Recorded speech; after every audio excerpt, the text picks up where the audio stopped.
music to the noise, yeah, the mess we make. Machine Pun Kelly get caught in the fray. Facts and logic with a twist of jest. Strip it down to truth, yeah, forget the rest.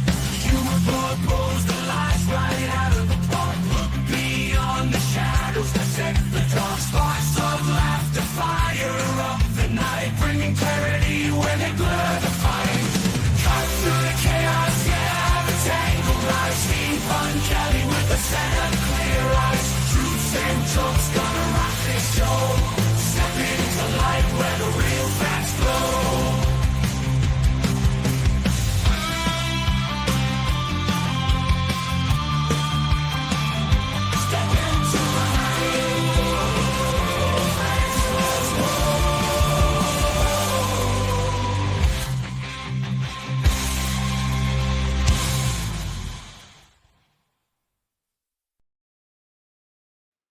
Hey there, and welcome to the Pun Show.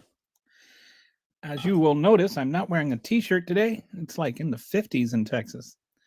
But, you know, some days are better than others. Today, I'm going to spend the majority of the time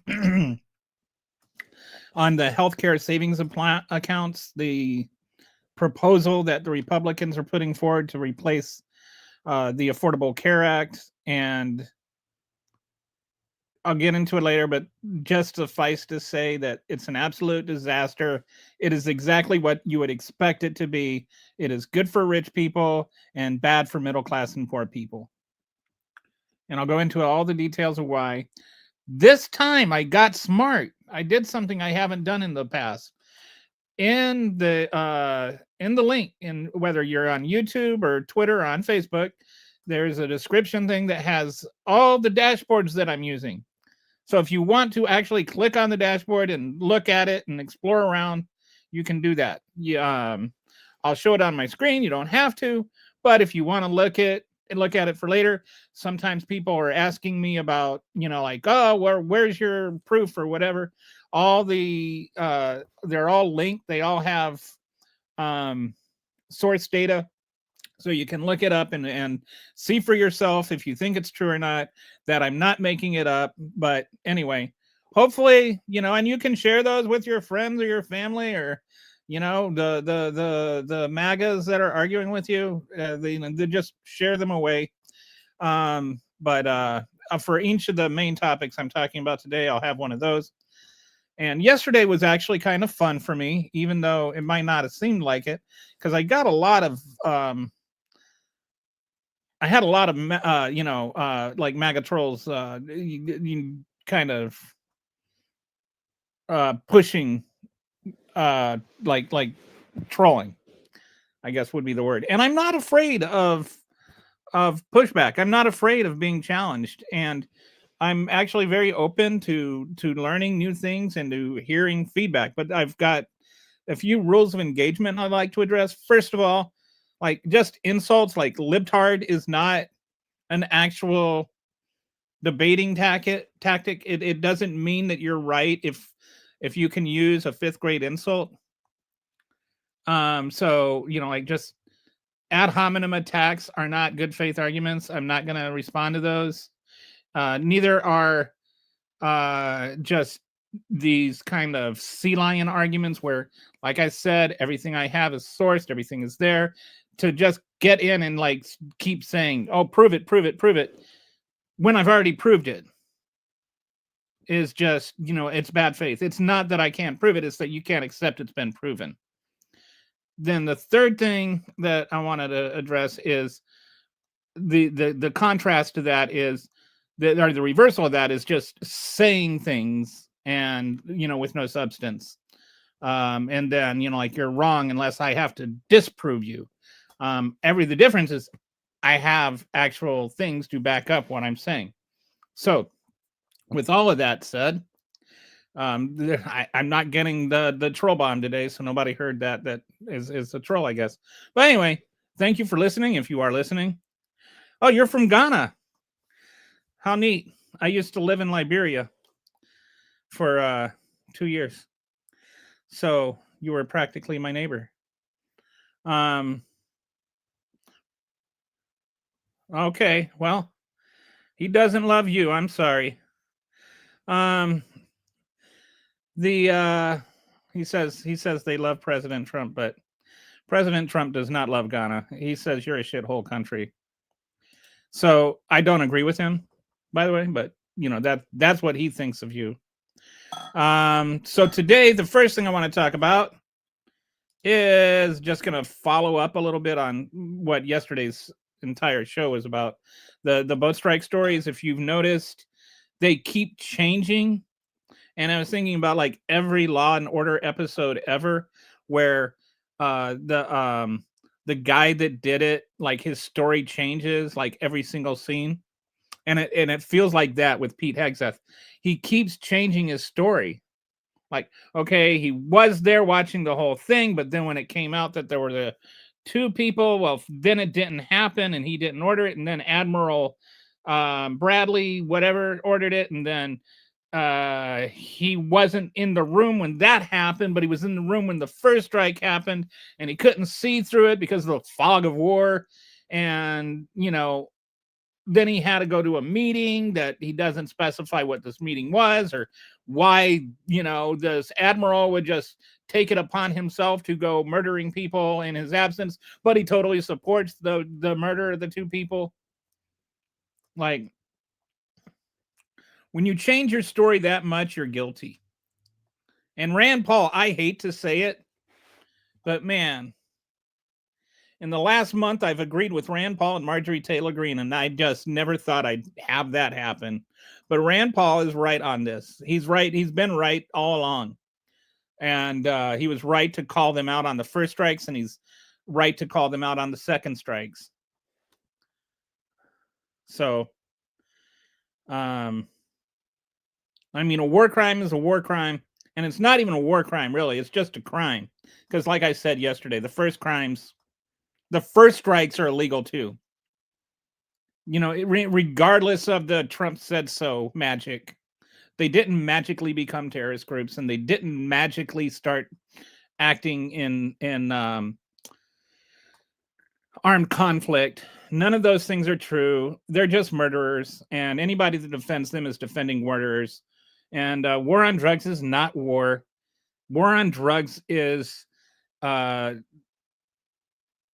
idiom. It's not actual war. We've never declared war on drugs. What are you going to go and shoot cocaine? No, there's no such thing as a war on drugs. It is a police action, not a military action. And it always has been, and even by UN agreement, drug cartels are criminal organizations. They are not military organizations. They're not terrorist organizations. They are specifically cited as criminal organizations, just like the mafia. So it's not, and don't give me the false dichotomies about whether I have to be for murdering innocent fishermen or I'm for drugs. Like, get away with all the, okay, yeah. So yes, it is. And yes, we did. So, okay, you're just going to yell nonsense. So I'm not going to pay any more attention to you. Yelling nonsense. That's another thing that the trolls need to, you can't just sit there and just double down on stupid things and just keep repeating the same stupid things as though if you say it enough times, it will become less stupid. No, we are not in an actual war with drugs. Congress never declared war on drugs. There's no such thing as what do they call it? A non-international armed conflict with drugs. That's just not true. That's not a thing. It's an idiom that Reagan made up, but he never declared war on drugs. Grow up and read books. And again, see that they have killed millions of people. I don't know if they've killed millions of people, but they've killed a lot of people. And again, I am not for drugs. It doesn't have to be you are either for drugs or you are for murdering innocent fishermen. There's a nuance there. There's an in between. What about prosecuting drug smugglers instead of murdering fishermen? That would be a heck of a start. And if you're so against killing the millions of people and so against the drugs, Why are you supporting a man who pardoned one of the biggest drug smugglers in the history of mankind? Like, so much nonsense. That's nonsense. All right, so let's now move on, and I'm going to talk about the so-called peace in Gaza, because it keeps being presented by the media as like there's this actual peace agreement where there's some kind of actual peace going on there. And it's more like there's just less war. All right, so this one I've got a dashboard.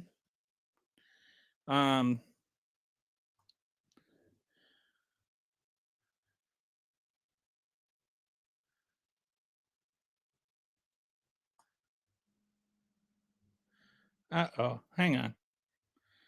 Let me. Sorry.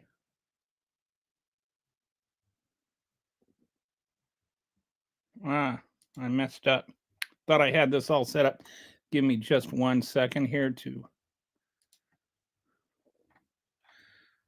go to my. So anyway, how's everybody doing?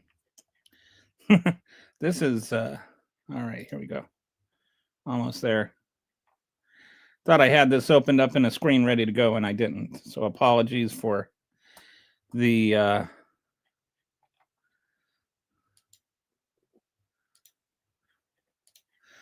for the awkward silence here, but we're ready to go. All right, here we go. So here's I've got this all set up now, and Gaza. Okay, share. All right, so, and again, all these dashboards are in the description from wherever you're watching, YouTube, Facebook, or Twitter. And so you can just click on that link. If you want to look at it yourself, you can. So the violence of ceasefire, like usually when I think of ceasefire, I think of the word seize and fire going together. Like there's no more firing, like the firing has ceased. But that's not exactly what's happened. Since the ceasefire started, as of yesterday, I think, there have been 357 Palestinians killed, 3 Israeli soldiers killed, 591 Israeli violations, and 18 Hamas violations. So we're going to go into that. But that is like altogether over 600 violations in like 45 days. So that does not seem very ceasefire. Like we are not ceasing our firing. Well, actually, I guess it's more like 60 days. But you get my point, right? If you're having 10 violations of the ceasefire every day, you're not having much of a ceasefire. And so this is a documented ceasefire violations. I wanted to put this in a chart. So like the red is Israel, the gray is Hamas. So to put that into perspective, right? Like there is a lot more going on from the Israeli side than Hamas side. But you would think that, oh, the Hamas are the bad guys in this, the way the media presents it all. But Israel is like straight up murdering people still, even during the ceasefire.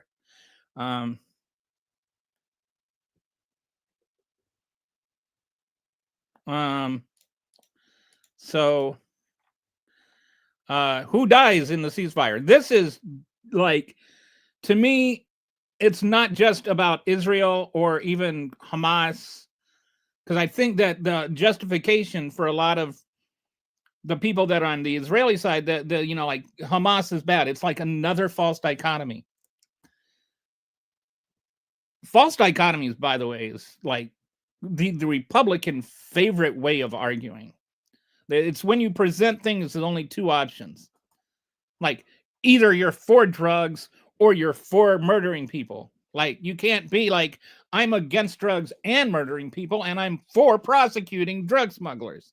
Like that seems to be, to me, a very reasonable position.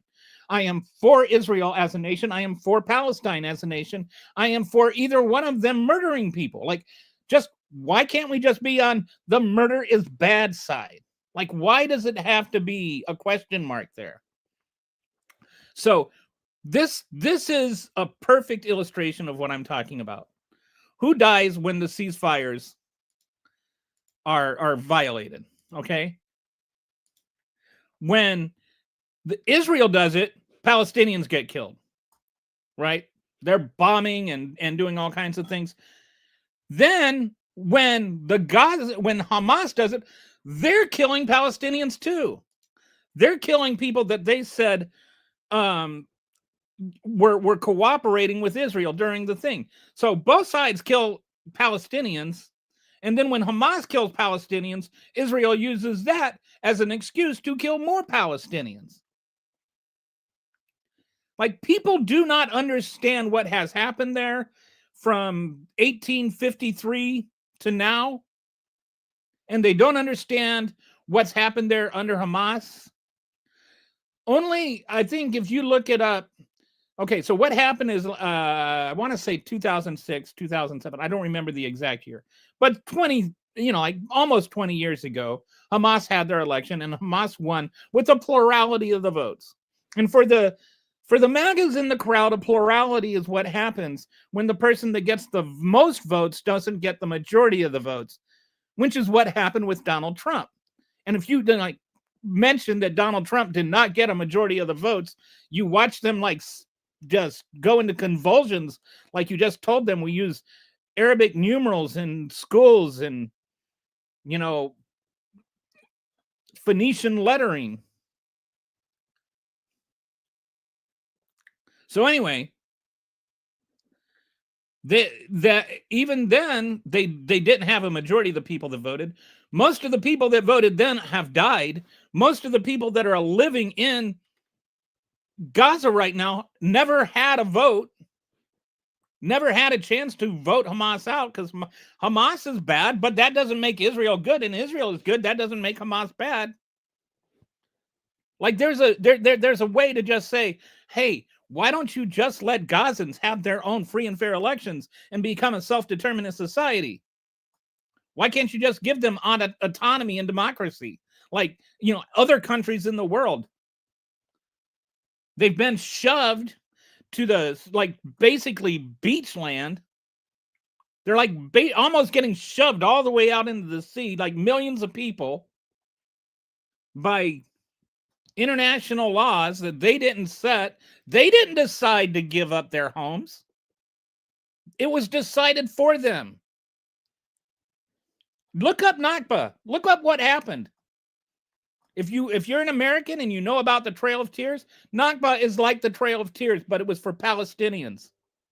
They have been treated horribly as a people for like the last 100 years. So that doesn't mean that I'm like a Holocaust denier. The Jews were treated horribly for 2,000 years. They wanted to go there because they were treated horribly. But this is like, both sides have been wronged and both sides have done wrong. And it's nuanced and it's complicated. And most people pull their opinions on Gaza and Israel out of their ass, and they don't know what they're talking about. If you don't know about the Ottoman land changes in the 1850s, you do not know about what the situation is there. Because it's not about religion. Palestinians and Jews lived together peacefully for 2,000 years. It wasn't until the land changes that things started happening. It wasn't until Palestinians started getting forced off their land that things started to change.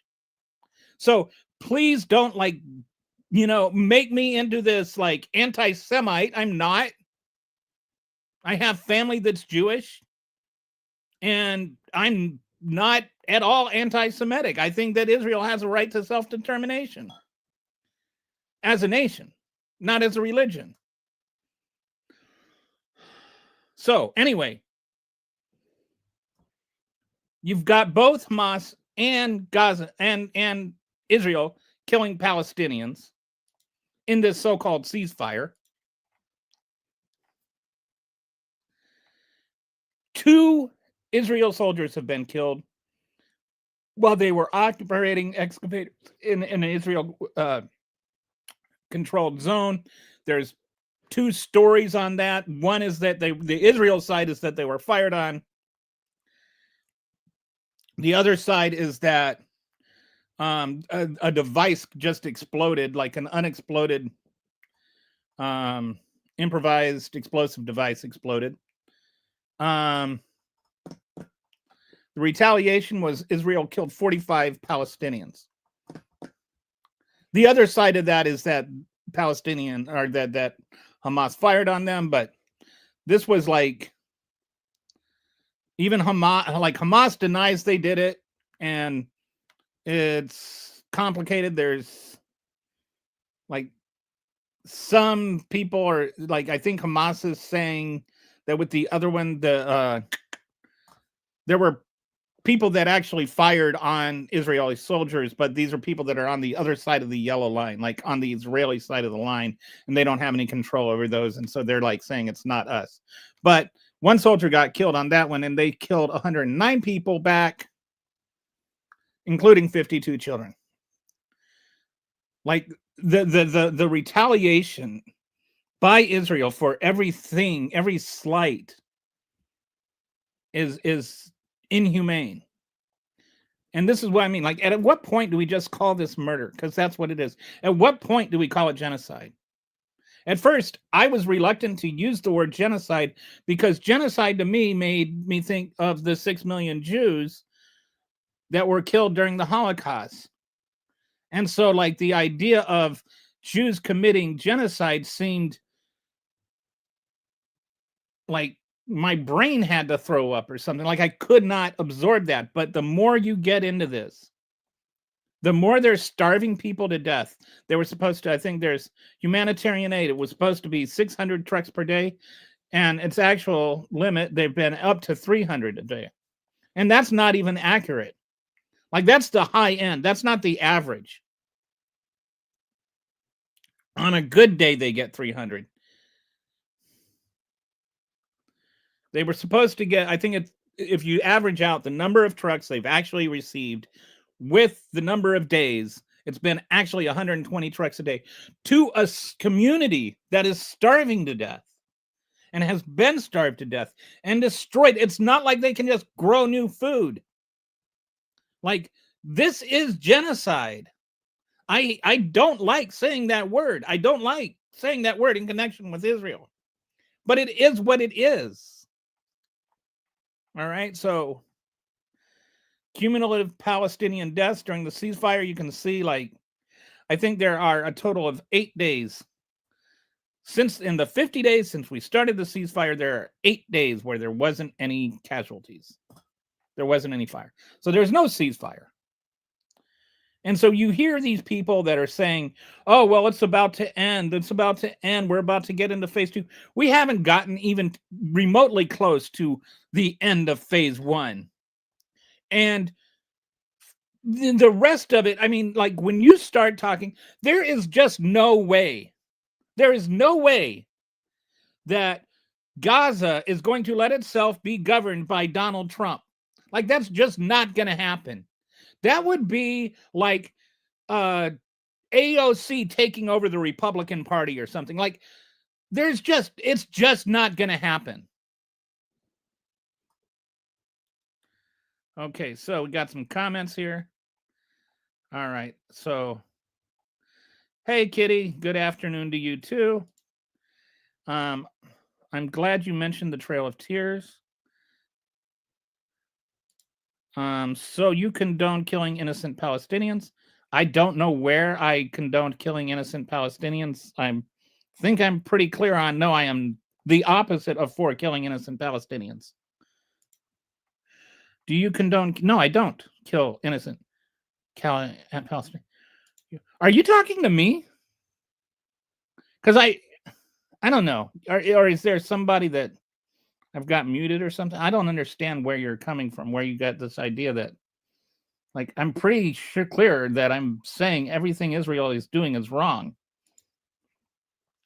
Can I ask why anybody really cares about Palestine and Hamas and all the other crap? Because if you look at the religion, it's kind of disgusting. Well, I think whatever your moral compass is broken. When you start calling a third of the world disgusting, then maybe you are the one that needs to look in the mirror.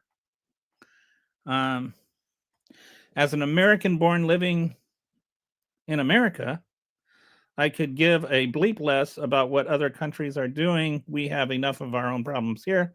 Okay, well, that's an opinion. I personally, as a human being, care about other human beings, but you be you and I'll be me. You can do a podcast where you talk about how, only American lives count.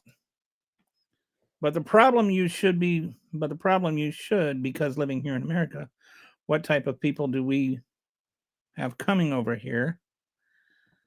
I don't even we have people with arms and legs. Maybe some of them don't.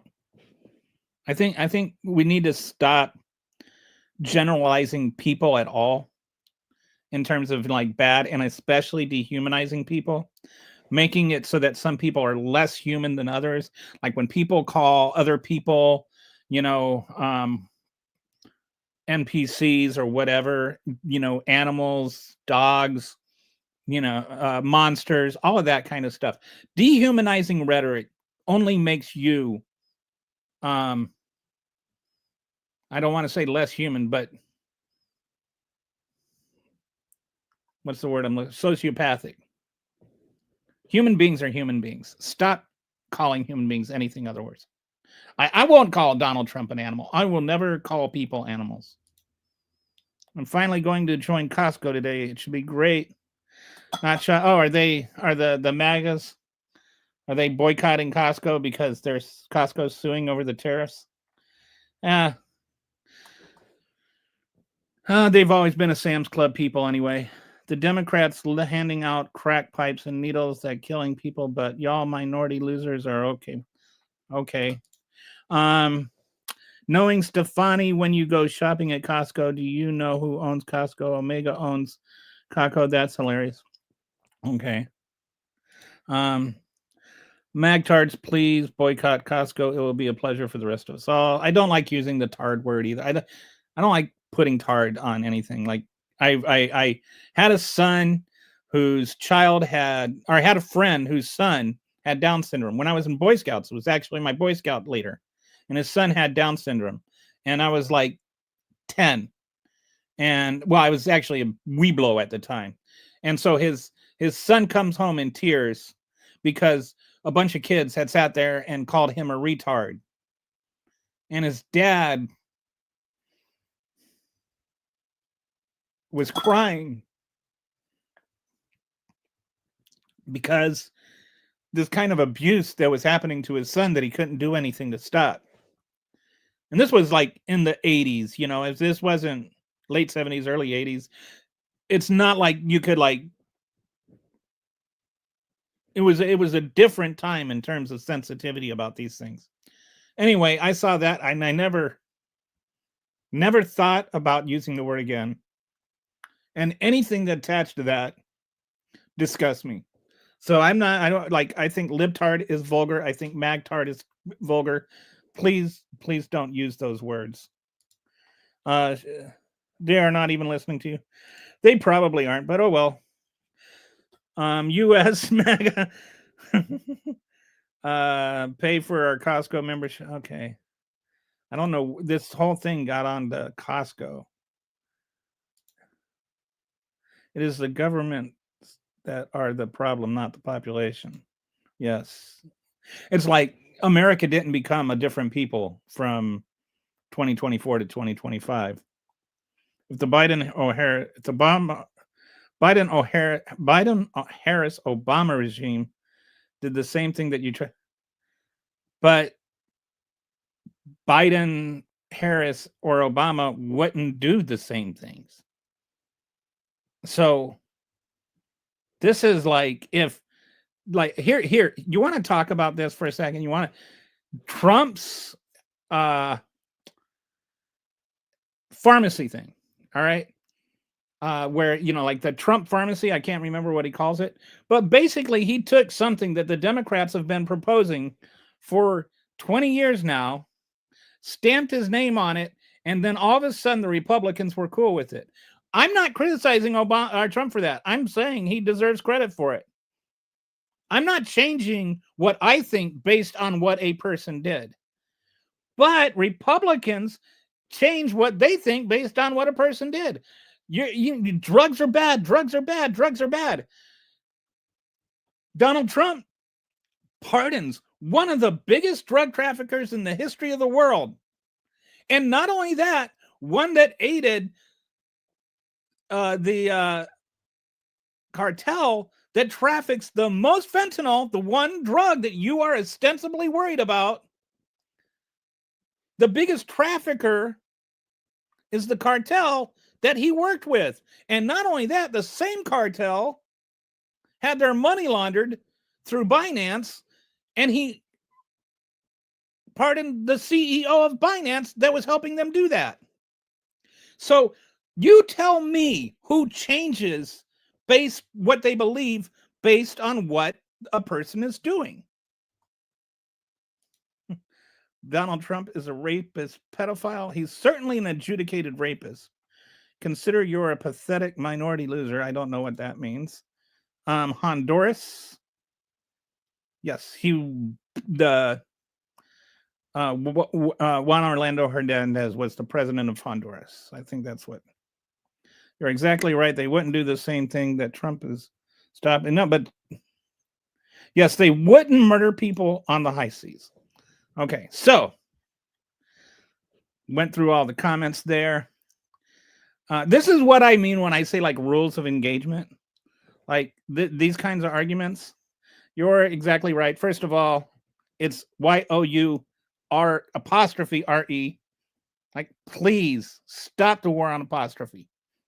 You're exactly right. They wouldn't do the same thing that Trump is stopping drug that will kill, while Democrats are handing out free crack pipes and needles for drug users that killing people. Okay. Second, proofread your comment and like make it a coherent English statement. Thirdly, Trump is not stopping the drugs that kill people. He is blowing up boats. Fourthly, Joe Biden actually was bringing down the overdose rates. It went down like 30% in 2024. So Joe Biden was actually stopping it. What Donald Trump is doing by blowing up these boats, if they are actual smugglers, is they're destroying all our intelligence on how to get more smugglers. Right? Firstly, he's doing that by blowing up the boats. One of our key ways of identifying smugglers is by arresting and prosecuting the smugglers and getting them to flip on their bosses. And that's how we find out stuff. That's where we get the intel for their routing. That's how we identify where the boats are going to be and who's on the boats. And so we're ruining our intel. Not only that, we also get intel with us shared by UK and Canada, who no longer are going to share their intel with us because we're just murdering people. So if your concern is the drugs, then you should be criticizing Trump. But it's not. Your concern is people are criticizing Trump. So you're defending murder. I have spoken to 6 JAGs who have been saying since September, these are war crimes. There's no question about it. I was in the military. I went through the classes where they told you when you couldn't, like what disobeying an unlawful order is. Like I'm not saying I'm an expert in it. I'm saying I have been taught what every enlisted person is taught. And the very first thing I thought of when I heard about that is, yes, these are war crimes. Yeah, and the drug lord is who I'm talking about. It's Juan Orlando Hernandez. And the others, I think can't think, Sinaloa or something like that. Sinaloa, I think, is the name of the cartel. And they traffic their money through Binance, which the CEO was and founder was a guy named Zhao, whom Trump also pardoned. So he pardoned the guy that was helping them smuggle in fentanyl, and then he pardoned the guy that was helping them launder their money from smuggling fentanyl. But somehow it's Biden's fault. All right, so let's go on. So we were actually talking about Gaza peace, but actually this is kind of the next thing I want to talk about is Venezuela and what's going on there. Because these last two are things that yesterday on the show, people asked me if I could talk about it. And so I did some research and looked it up. The Gaza thing, I was kind of already knowing what was going on, but this one, I kind of had some ideas and stuff, and I'm still not real clear, but it seemed like there's something more going on than Donald Trump going after Venezuela for being a narco state. And there's one really, really good reason that I don't think that Venezuela is the country that's exporting a lot of cocaine to the United States. And that's because Venezuela doesn't produce cocaine. Did you know that?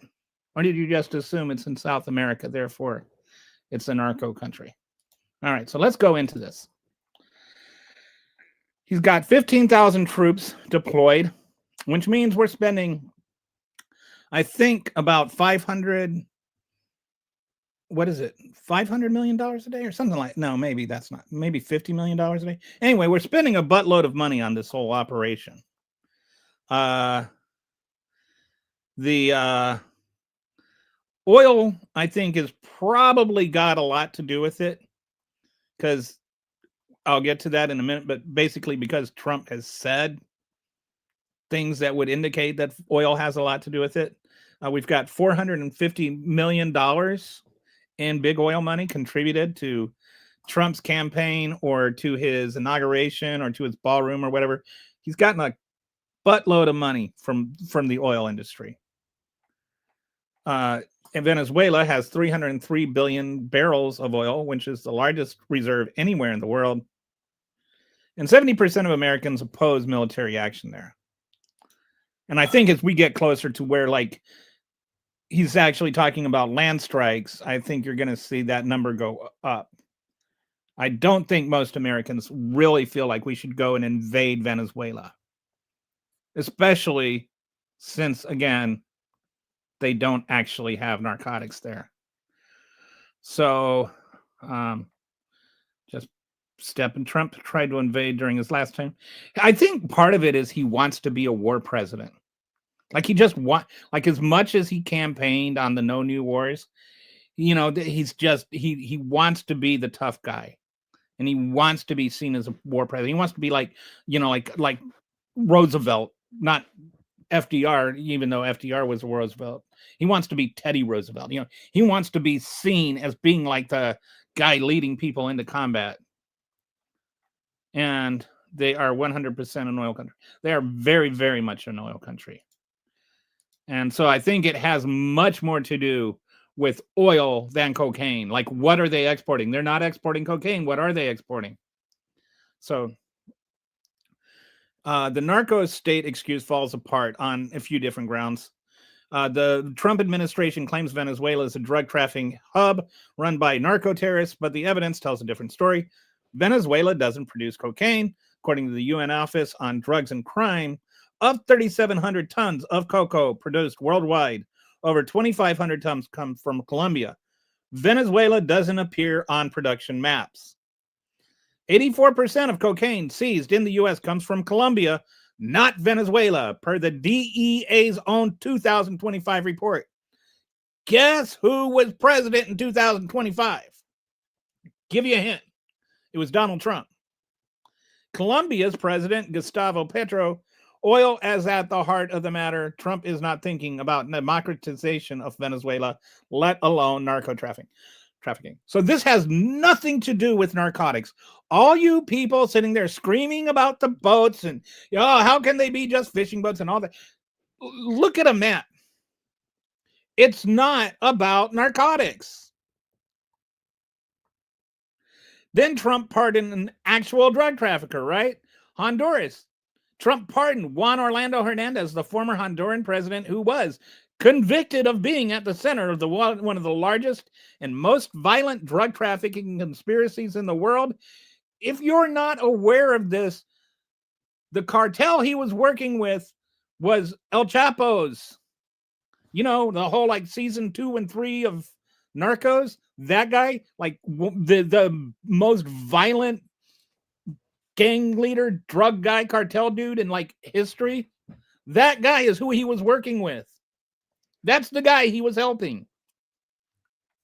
And now Donald Trump's worked out a deal with his son, not Hernandez, but El Chapo's son, to come into the country, and with 17 of his family members getting government protection while he's on a sweetheart deal, and he's probably going to get pardoned before the week's over. So Hernandez was convicted of being at the center of one of the largest and most violent drug trafficking conspiracies in the world. He was sentenced to 45 years for moving 400 tons of cocaine into the U.S. And, you know, you hear people sitting there going on about this like there's like Trump said that he was treated very unfairly. Let me explain. There was a 10-year investigation that went into this. This was not like, oh, let's just jam this in. The investigation actually started in 2015 and continued through Trump's entire first term. So the idea that this was something that Biden manufactured is insane. It's ludicrous. It's just Donald Trump, for other reasons, wanted to have this. Because he's trying to manipulate the Honduran election. Pardon Hernandez. But if you're so concerned about the drugs, I'm telling you, I'm asking you, MAGAs, can you please have this honest thought? If you are concerned, not asking this rhetorically, I'm asking you to probe with your brain the thought. If you're concerned about drug trafficking, why are you not bothered by him pardoning Juan Orlando Hernandez? Don't tell me Venezuela's about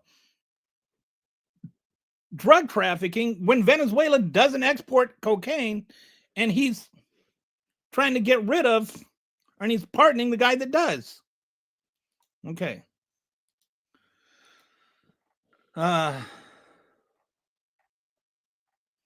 So, is it about democracy? Like, and this is another one of those false dichotomies. Like, people will say, oh, okay, so I get my M's mixed up. There's Mercado and Mercada. Okay. So anyway, Maduro, sorry, not Mercado. I just fused them into one person. Maduro is like the guy that Trump doesn't like. Mercado is the other guy, but he's not really there. He's in Spain right now. And he's the one that actually won the election, but now there's this other guy named, or he backed the guy that won the election named Gonzalez. Okay. So what the Republicans and Trump want to do is they want to, and Maduro legitimately stole the election. Like, the UN says that, Biden said that. This actually, the election was in 2024, and Biden and his administration said that the election was stolen. So it's not like, because I think sometimes we make everything that Trump is for, we must be against. Trump is right that Maduro stole the election. I just don't think that that's the reason that he's doing what he's doing. I think that's an excuse to do what he's doing. Because what he's not doing is he's not advocating for Edmundo Gonzalez, who won the election to be put in his place. He wants to run a puppet government from the United States. He wants to run Venezuela. He wants the oil. So the election was stolen, but he's not like some Democratic champion here. He's going to just steal the country under the pretense that Maduro stole the election. And I know this because Bolsonaro tried to pull a Trump in Brazil. He was president of Brazil. He lost the election. He tried to throw a coup to keep it. And then he got, they did it right and tried him and convicted him. And so then Trump puts a 50% tariff on Americans to buy coffee because he threw a temper tantrum about Bolsonaro. So why are you so upset about Maduro stealing an election, but you're okay with Bolsonaro stealing an election? Or for that matter, yourself trying to steal an election. You are not the champion of democracy. And you're not trying to restore the guy that actually won the election, Mr. Trump. So, no, that's not about it. It's not about narcotics because there aren't any. And it's not about democracy because he doesn't care about democracy. So what is it about? And I was like, why do MAGAs hate apostrophes so much? I don't understand it. You're truly YOU apostrophe RE. Treasonous, lying, fascist, pedophiles, Republicans. MAGA has taken over. I think you meant MAGA. Trump is doing an excellent job. Dems did a bleepy job. Okay. That's an opinion. Why do you want illegal immigrants? Okay. Iraq 2.0. Yes. I think that, and it's probably much, I think he even lamented that we didn't keep Iraq's oil.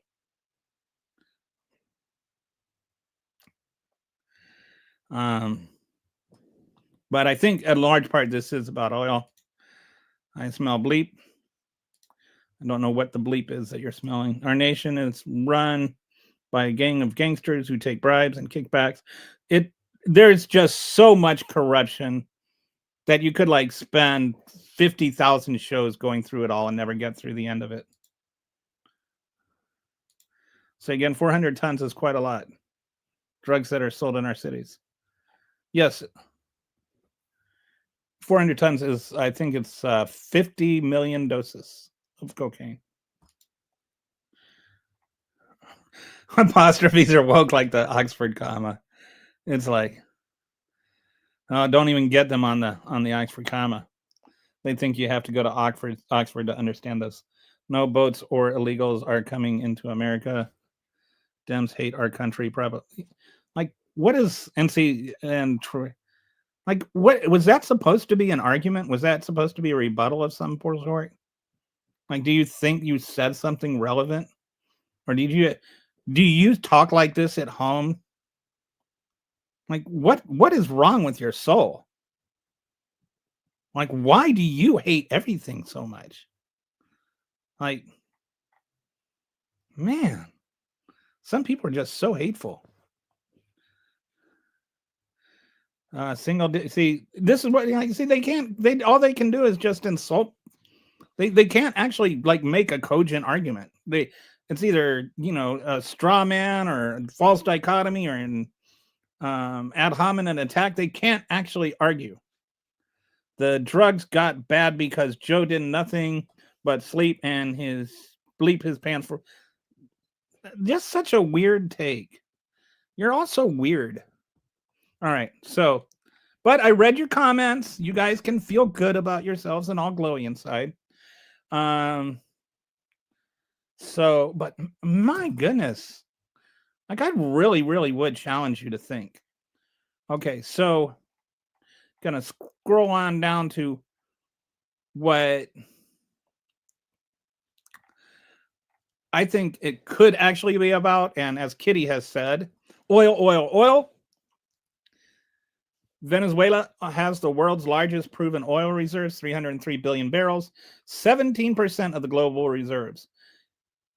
I think that might have more to do with it than the cocaine they're not trafficking. Especially when you have, oil and gas executives donated almost $500 million to get Trump elected. Chevron has operated in Venezuela for over a century and wants expanded access. Opposition leader Mercado told oil companies, "We want you here, producing millions of barrels a day." Trump in 2023, and this is where I mentioned earlier that I think it's in part because Trump said so. Trump in 2023 at a campaign speech, when I left, Venezuela was ready to collapse. We could have taken it over. We could have gotten all that oil. We could have gotten all that oil. What do you think the odds are that some of this has to do with getting all that oil? He was thinking that in 2023. He ran on getting that oil.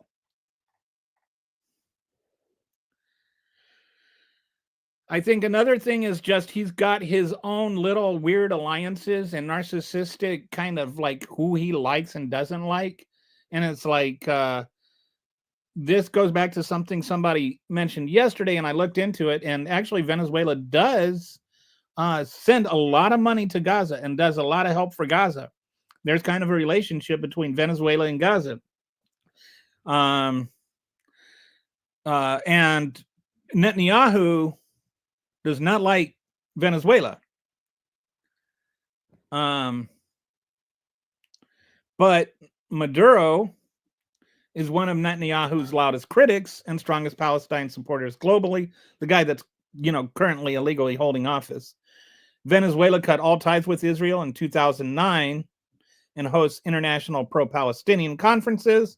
Venezuelan opposition leader Mercado literally asked Netanyahu for military intervention. And so you see this, like there's this kind of Israel versus Palestine thing just internally in Venezuela. Venezuela is aligned with China and Iran, though Trump admires Putin. So this is what I mean when he's like, he's got his despots he likes and he's got despots he doesn't like. Like he likes Putin, he likes the hungry guy. He likes Kim for some reason, or is it Kim? The Korean guy. He likes some despots, he doesn't like other despots. I don't know. I think it's whether or not they say nice things to him. Marco Rubio has had a long-standing goal of overthrowing leftist Latin American governments. His family comes from Cuba, and so he's got this kind of thing about that. And we've overthrown, we have caused and effectuated regime change 45 times in Latin America since 1903. Maybe the instability that is driving out people and causing the mass immigration, maybe all that political instability that is causing the immigration crisis is due to us constantly destabilizing South American societies and South American governments. Just a thought. Maybe we bear some responsibility for all that, and maybe this is doing more of the same. Again, if you want to control the immigration crisis and you don't want to just, dehumanize people or whatever, or, and make them terrible people for wanting to come here, there are two factors that go into these kind of asylum things. There's the push and the pull. All right. The pull is we come over for something better. The push is get out of here because it's that bad. And we focus so much on the pull, like make it, Kim Jong-un. That's the guy I was thinking of. Thank you, Donald. We focus so much on making them not want to come here. If we make it so horrible that they'd rather stay there and get murdered by cartels than try and traverse the continent and come through here where they get treated even worse. Is that the kind of nation we want to be? Is that the kind of people we want to be? Why not instead do what Kamala Harris was actually doing well and effectively? Using U.S. corporations, getting them to invest money into these countries as businesses, not as colonizers, not as government regulators, but to increase prosperity in South America so that people want to stay, so that governments can be stable. Like, why don't we help the governments there? Why don't we stabilize the democracies there instead of constantly destabilizing it? If our goal is to reduce mass immigration, we're not going to do it by closing the border. We're going to do it by reducing the desire to come here.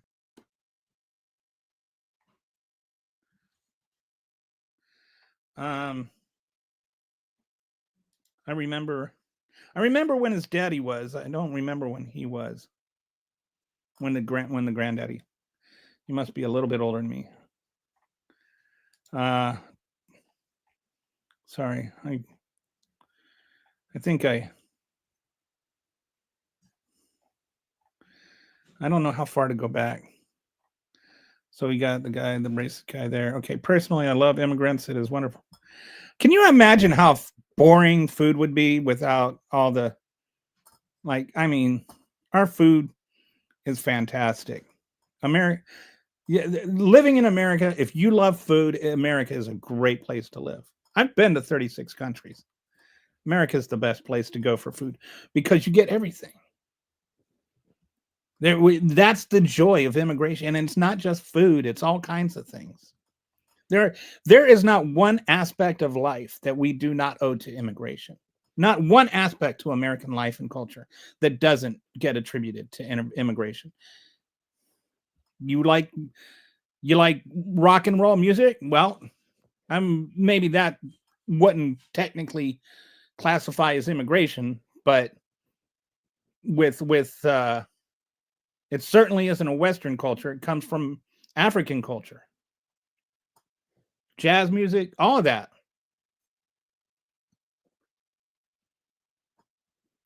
Hollywood, Eastern European Jews. Broadway, Eastern European Jews. Chinese food, hey, I bet I know where that comes from. Like, so much of what we do as a society, and it's our wealth too. Google immigrant. You want to talk about Tesla?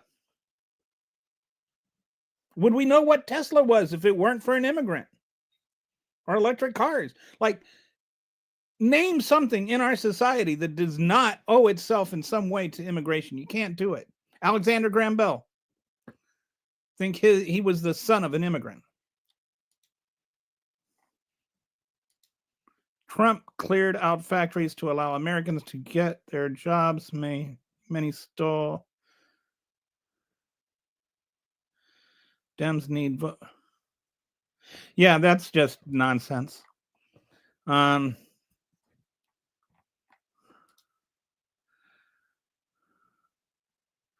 be my cat box.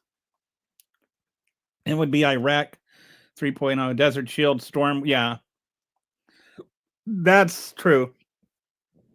I've mentioned this on the show before. If you've never heard of Project for the New American Century, go ahead and Google it. It's really fascinating. Kim Jong-un, yeah. Sleepy Joe didn't stop oil production. Guess Joe Biden didn't stop oil production. I remember when okay. 2 deals for millions to go to. Can you please at least put down coherent comments?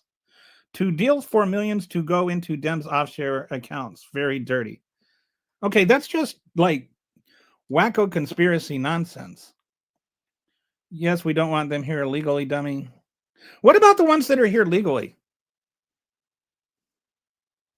that Trump is trying to like make illegal retroactively. Because it's starting to feel a lot more like you just don't want people of color here. Shout me out. Hi there. I'll shout you out again.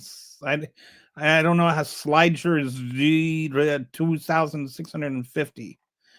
I don't know how to pronounce that. It repulses me concerning what was a free world nations have become. I agree. Okay, we got somebody keeps typing 67. I don't know what 67 means. Is there some sort of meaning to that? Is that like 7-8? But it's like 6-7 now. It's like what 6-7 is going to be when it grows up is the 7-8. Dems pocketed much of the money. They are the dirtiest scumbags. Okay. I have no idea what you're talking about.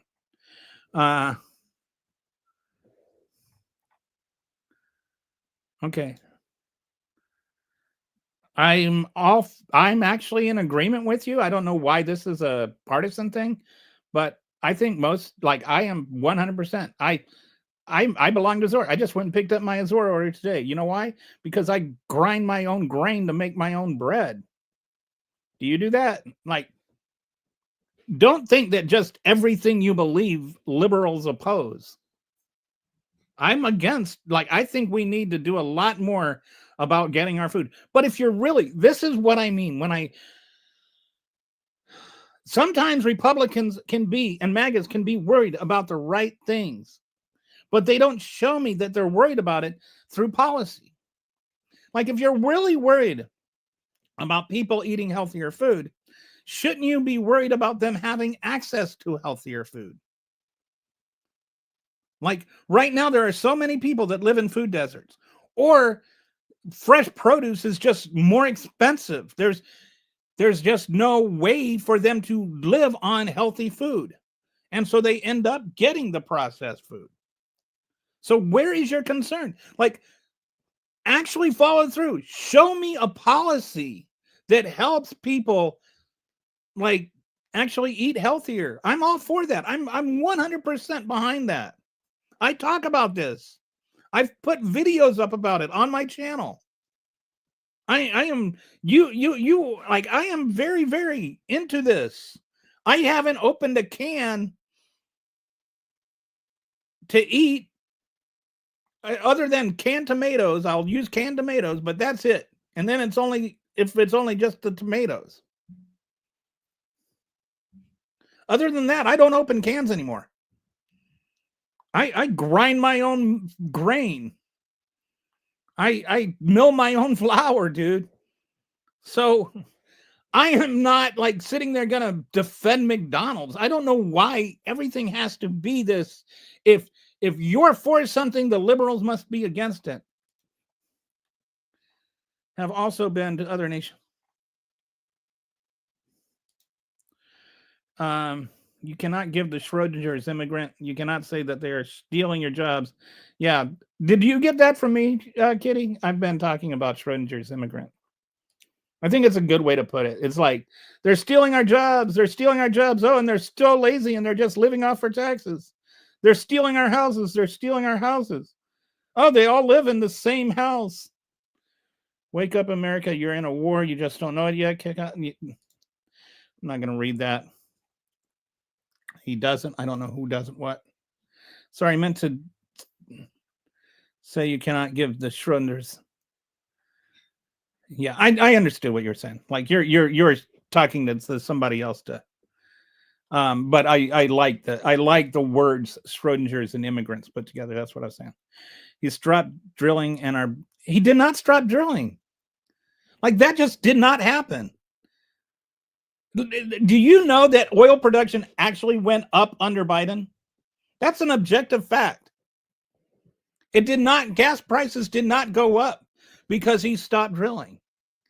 Gas prices went up for a complex myriad of reasons, one of which is that OPEC Plus stopped releasing the oil because Trump asked them to at the end of his term, because Trump was worried about U.S. oil not getting enough money for their barrels.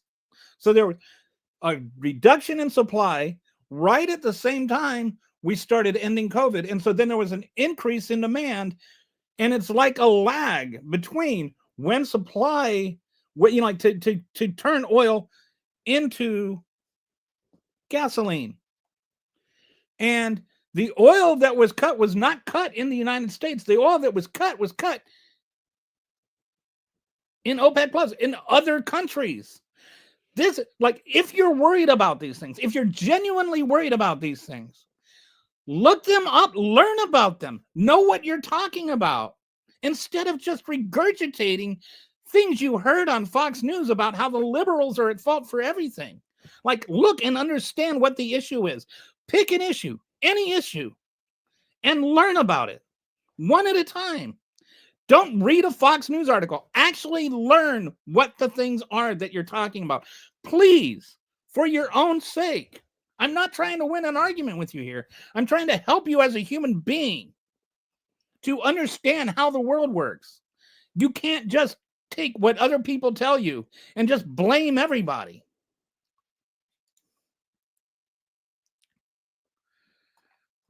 There's different things going on in different countries. I hunt my food. Well, you're on a level I'm not. I don't even know what that means.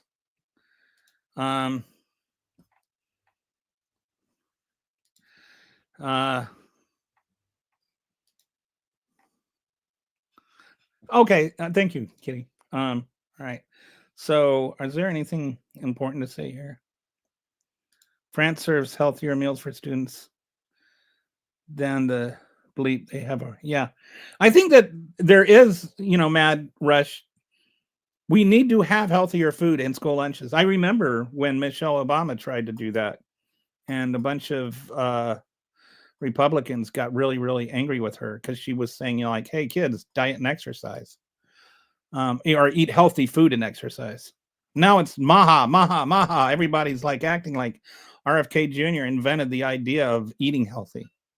While he's like, here's another one for you. RFK Jr.'s idea of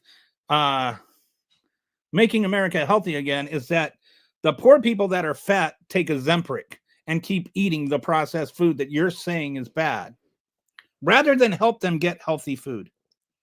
Like, if you want people to eat healthy food, then explore what the issues are, why they are what they are, and how to make them better. Don't just like stick on your team and say, go team. It's like when I wrote about basketball, and it would be like, the Knicks fans were especially bad about it. They were especially annoying because every year, no matter how bad they were going to be, I would get just slammed by all these Knicks fans saying I didn't have enough respect for the Knicks. Lakers fans were really bad too. Like, oh, why are you being so hard on the Lakers? And it's like, I'm just being objective. And, it's like you're taking my not having your bias as me having a bias. All right.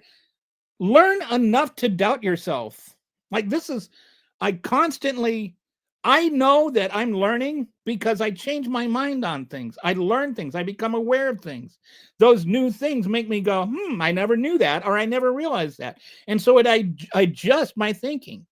We need to take the shame out of flip-flopping. That's not flip-flopping. That's learning.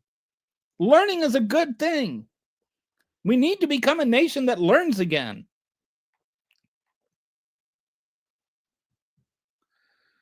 Okay, Biden did not stop our drilling. He did not.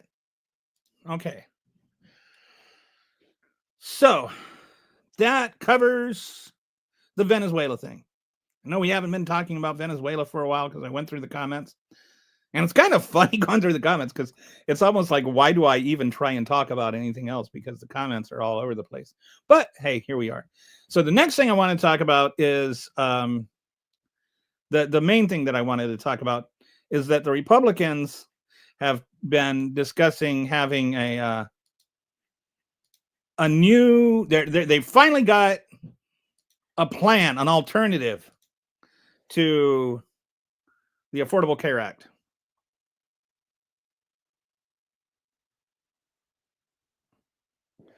I'm not playing checkers or chess. And I'm not saying it's about Republicans or Democrats. I'm just like right now worried about reality versus fiction, in all honesty. But I will say I agree that there's a lot more rich versus poor, and that's been the history of our country. If you go back to the founding of the country, it's always been. There's a book if you ever get a chance to read it called White Trash, and it's a history of how our country has a history, hundreds of years of history of using pigmented people to scare poor white people into empowering rich white people by saying if those pigmented people are going to take this from you. And it was true before the slaves were freed. If you freed the slaves, they're going to take your jobs. And then it was free after slavery. Oh, well, they're going to take your jobs if we don't have sharecropping, or, you let them go. If you're in the North, the black people are going to come up and they're going to steal your manufacturing jobs. We did it during the Industrial Revolution. We did it during World War I. We did it during World War II. After World War II, when we had all these funds for people that had gone to college or to go to college, it wasn't black people that were getting that. When we had mortgages, it wasn't black people that were getting those. And when they bought houses, white people would leave and plummet the value of the homes. So black people couldn't build wealth. You can talk about how DEI is like this terrible thing, or critical race theory, but we are historically a nation that is entrenched in racism, all while we're incredibly a culture formed by races. It's an irony that's almost impossible to understand, but it's there. I do think that there's this kind of like I think it was Adam Schiff talked about the sentence that all men are created equal, and then of course now we should say all people are created equal, and that's been our national objective from the beginning. We have never met that objective. All men have never been equal in America, and they're still not. And women are certainly not equal in America. We can claim they are. We can just say it's all solved and pretend it's not, and then say if you actually check to see if it is, then you're really being racist. But that's not what's happening. Anyway, to your point, what are healthcare? The healthcare savings account are exactly what you're saying it is about. This is a class warfare. The healthcare savings account do not help the average American. What they do is they help the wealthy Americans more, and they help the healthy Americans more. But if you're not wealthy and you're not healthy, these are really, really bad for you. And I'm going to go through it, and we're going to talk about that. Okay, women, you clearly have never met a woman. So yes, the destruction of like Tulsa, which by the way wasn't the only one. I did a study, and I found like 42 communities that were black that had been wiped out. And then I had a guy on my show that had written an actual book on it a couple of years later, and I had missed a bunch of them. Like, yes, we have a racist history. If we did a fraction of what these billionaires have done, yeah, and there's no question about that either. All right, but now I want to go into what are the healthcare savings accounts. For those that don't know, I'm just going to explain what they are. Like, what is a healthcare savings account? And then I'll go into analyzing why I think they're bad. Okay, so what are healthcare savings accounts? Healthcare savings accounts are tax advantage savings accounts that allow people to set aside money for medical expenses.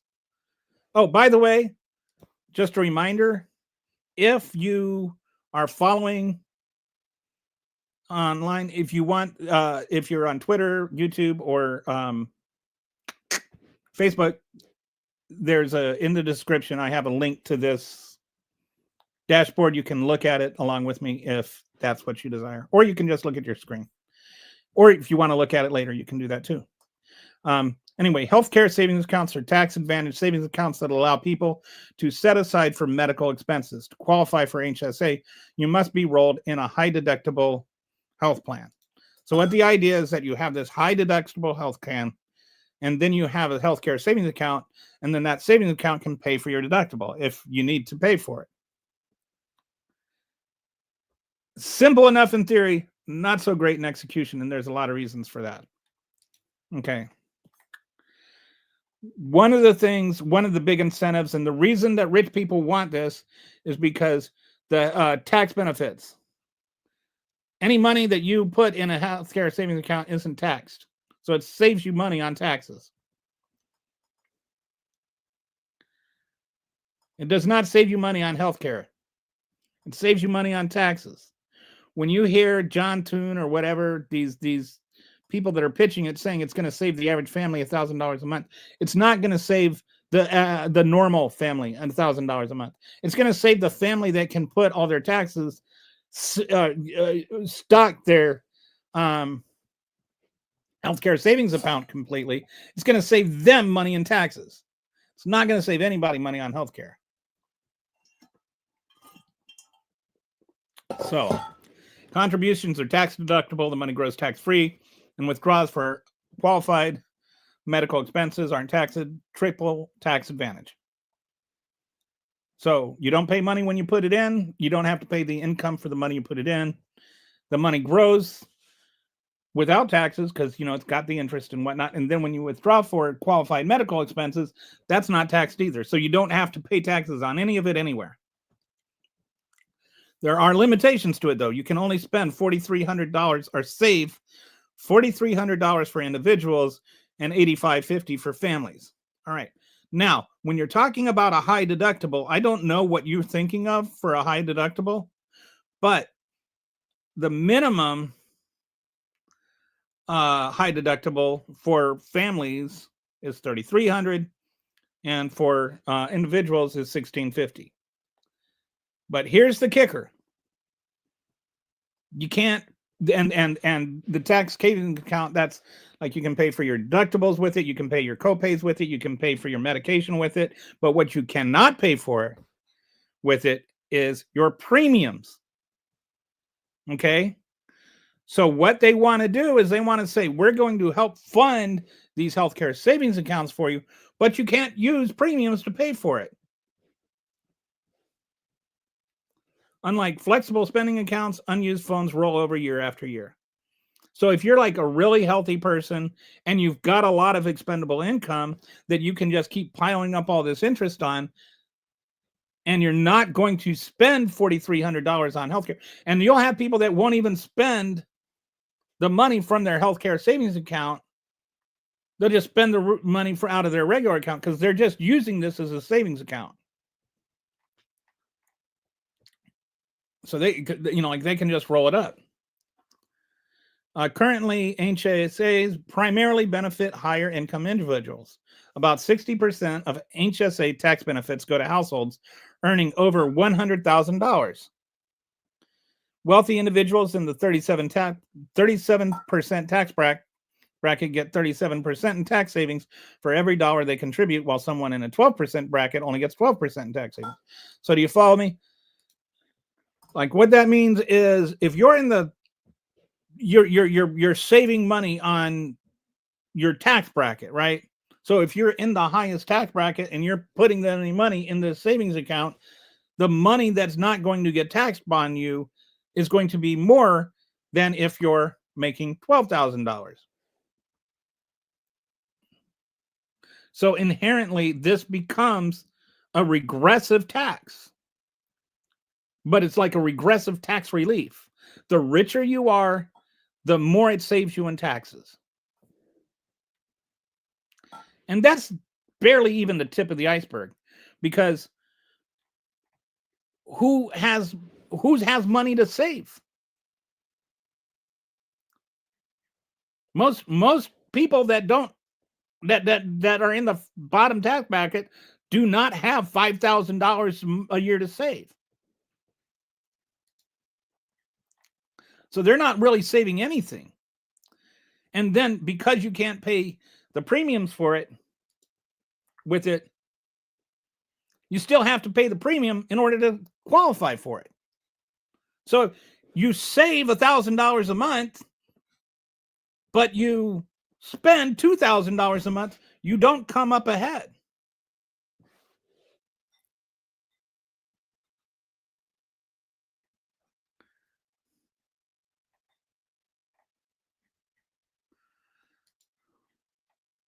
Congressional Republicans led by Senator Bill Cassidy are proposing to fundamentally change how government healthcare subsidies work. They want to eliminate the enhanced ACA premium subsidies that currently help 20 million Americans. Just want to get rid of them altogether. And that's going to just devastate the entire healthcare system. They want to convert that $23 billion annually into prepaid HSA accounts for people who choose high deductible bronze plans.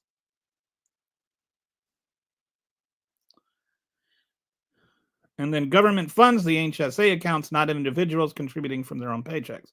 So the government would help you pay for this HSA account, but you have to pay for your own premium, and you only get that HSA account if you can afford to pay your own premiums. So if you're a poor person that can't afford health care, you don't get access to this. If you can't afford to pay for your premium, you don't get this. If you're in what they call the gap, where you're making enough money to not qualify for Medicaid, but not enough money to actually pay for your own premium, you don't get this. So you're going to have millions of people that can't get insurance, and they're not going to be able to get the healthcare savings account because they can't pay for the high insurance premiums either, or the high deductible premiums. Can't pay for either one, and they can't use that money from the healthcare savings account to pay for the premium. So they're just not going to have insurance. The critical problem: without premium subsidies, insurance becomes unaffordable for most people. For example, a 60-year-old couple earning $86,000 would see their monthly premium jump from $0 to $2,169 over $26,000 a year once enhanced subsidies disappear. The government might put a few $1,000s in their HSA to help with their deductible, but they'd first need to come up with the $26,000 just to afford the insurance premium, which the HSA can't help with. Do you see what I'm saying? The HSA is worthless if you can't afford actual insurance. This only helps people that can afford insurance, and you're making insurance harder to afford. The current reality, current ACA premium okay, and so then Trump says the only healthcare I will support or approve is sending the money directly back to the people, with nothing going to the big fat rich insurance companies who have made trillions and ripped off America long enough. Like he knows anything that he's talking about. I've had multiple people on my show as guests that have PhDs from Wharton on exactly this topic that would laugh at this. All right. First of all, we're still sending money. Like the ACA is not sending money to insurance companies. That is just a fundamentally wrong statement. They are sending money via copayment, or via supplements. That's why they're called supplements. Via tax supplements to people who are choosing which insurance company they want.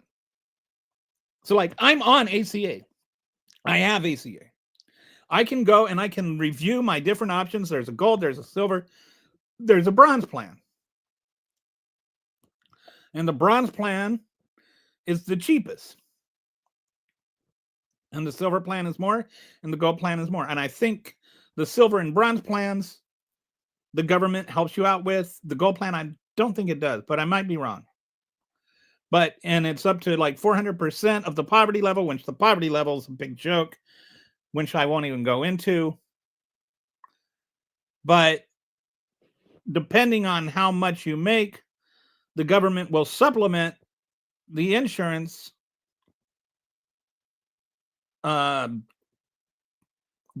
gradually, like incrementally. That's the word I'm looking for. So the more money you make, the less money you get help with. But you're paying for the insurance and you're choosing the insurance. What the healthcare savings plan is, and what the weirdo Republicans are trying to do is they're trying to say you can negotiate with the hospital to get the best rates, as though that makes any lick of sense at all. We were talking about Costco earlier. Why does Costco able to get you lower prices? It's because they buy in bulk, they buy in volume. They have negotiating power because they're buying more of the thing. You could not walk into like the warehouse of the manufacturer and negotiate the same price that Costco is for your household. Insurance companies can negotiate prices with the hospitals because they're in bulk. They're buying in bulk. And the other thing that is not being told to you is that one of the things about the ACA is that there is a kind of cap put on insurance companies. 80% of the money that they pay or that they pay out are 80% of the premiums that they receive have to go toward paying health care. Like, so the other 20% is like profit, overhead, and all of that kind of stuff. So they're already kind of capped. And they the Republicans sit there and they try to make it sound like, oh, they're like 20% profit. It's not 20% profit. It's 20% by law is the most, or they have to, like 20% is the most that they can spend on overhead and profit. So there's some operational funds too, right? So this is the Republicans that actually are cheering for more government control over what insurance companies can spend. Okay. So Republicans, they want to take that $23 billion and do supplements. 20 million Americans currently receiving health care. About 4 million would just lose their coverage entirely. And the average premium increase for subsidized enrollees would go up about 114%. And don't think that if you're not on ACA that it won't affect you, because the insurance companies are going to defray their costs other places. So either A, if you are on an employee assisted income or insurance, if you're on employee insurance, you either, if you have to pay for part of it, your part might go up. And if you don't have to pay for it, your paycheck might feel it. You might not get the bonus that you used to get. You might not get the pay raise that you thought you were going to get. All of this money that was going into it and is not now going into it is going to come out of somebody's pocket. It's not like actual healthcare is going to get cheaper.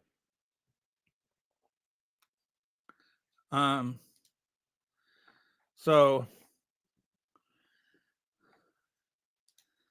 I don't know what's going on here with, I will guarantee you one thing,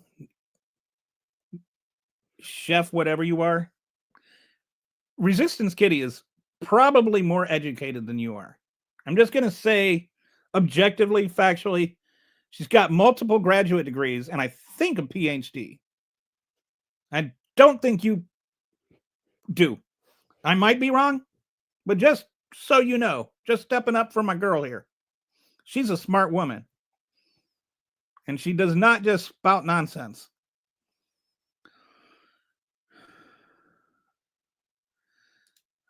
You're a U.S.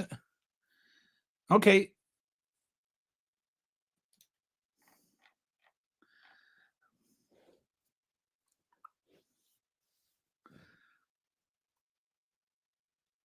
Anyway.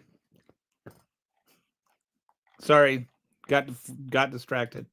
All right. So 4 fatal problems with the HSAs. First, they're regressive, like I talked about. 60% of HSA tax benefits go to the households earning over 100,000. High earners earn 37% tax savings per dollar contributed versus only 12% for low income families.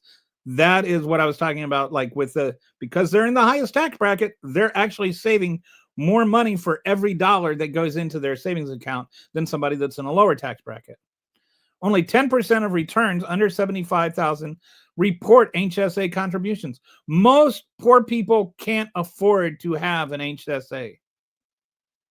And they can't afford to pay for the insurance. You're just basically making it almost impossible for anybody that makes less than 6 figures to have insurance at all.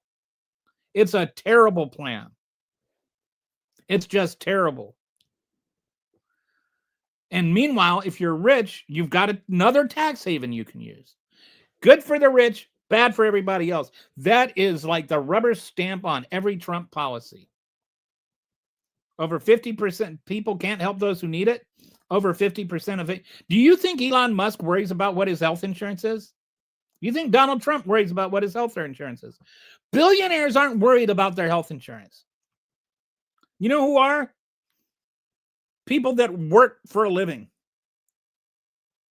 Over 50% of HSAs have balances under $500. More than 1 in 5 accounts sit at $0. After paying premiums and deductibles, there's nothing left to contribute. The ones that have, like, when you are living paycheck to paycheck, you do not have money to put in your healthcare savings account. Over half the country is living paycheck to paycheck. This is a disaster, and it's going to make things worse. This will destroy the American healthcare system. We've already got hospitals struggling, and you've got Medicaid cuts coming. This is just terrible. And this is like one of those things where I remember, like, I was talking about tariffs and how tariffs were going to be terrible. And all the baggers were calling me an idiot because I didn't understand what tariffs were. And Donald Trump went to Wharton. And now look where we are. This is another thing like that. I know what I'm talking about.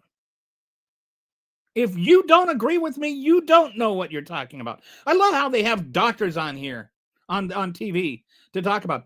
Doctors don't know about the healthcare economics. It's a different field.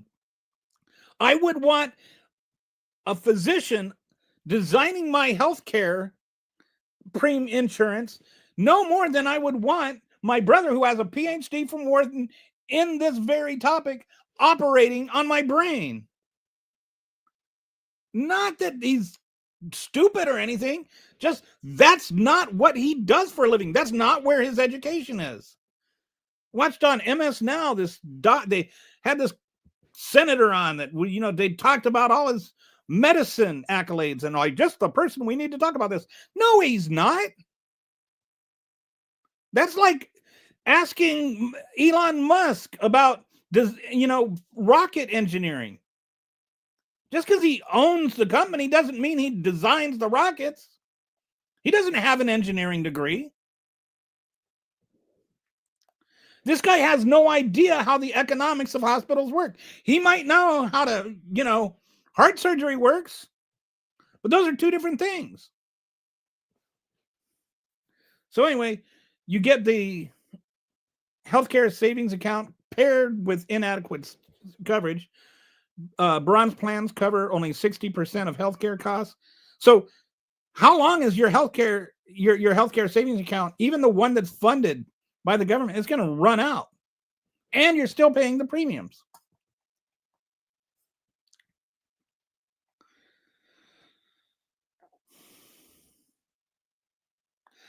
Patients responsible for 40% out of pocket. High deductible plans cause people to cut necessary care. Did I? So so there's something called a death spiral. I thought I had a section on that here, but then what's going to happen is that the person that needs healthcare the least because it's unaffordable, the person that needs healthcare the least is going to like not get healthcare coverage. And then the way that the insurance companies work is they try and balance out the risk factors. So then the idea is that, you know, you have healthy people and you have unhealthy people, and they're all kind of mixed in together. And so then the insurance company might lose money on the sick guy, but they make money on the healthy guy. And so then the insurance companies can make money. But if you take out all the healthy people and you only have sick people, insurance companies can't make money on it. And if insurance companies can't make money on it, they stop providing it, which means nobody has insurance. Because the more you take out the healthy people, the more expensive it gets for the less healthy people, and you just spiral. You know, the least healthy person drops out, then the second least healthy person drops out, then the third least healthy person drops out.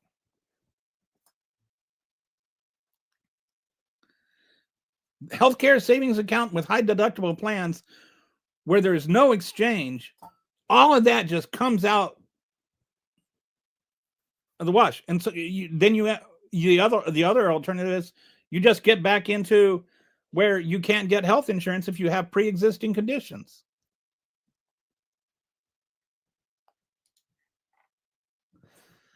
Strict contribution caps.